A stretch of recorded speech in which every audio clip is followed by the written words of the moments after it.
மதிச்சு நம்ம வீட்டுல இருக்கணும் தம்பி.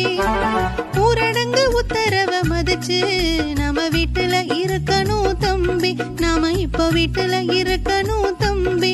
அப்புறம் லத்தியத்தான் தூக்கிக்கிட்டு போலீஸ் அடிச்சாக்கா வாங்கிட்டு வரணும் தம்பி. அப்புறம் லத்தியத்தான் தூக்கிக்கிட்டு போலீஸ் அடிச்சாக்கா வாங்கிட்டு வரணும் தம்பி. இதை நினைக்கும் பொழுது மனம் வலிக்கும் வலிக்கும். அட வீட்டுல இருட தம்பி.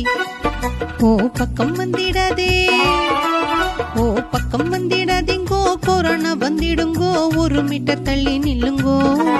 அட கையத்தான் கழுவனுங்க, சானிடைசர் யூஸ் பண்ணுங்க, சுத்தமாக நீங்க இருங்கோ.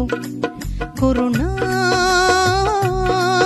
Corona corona corona.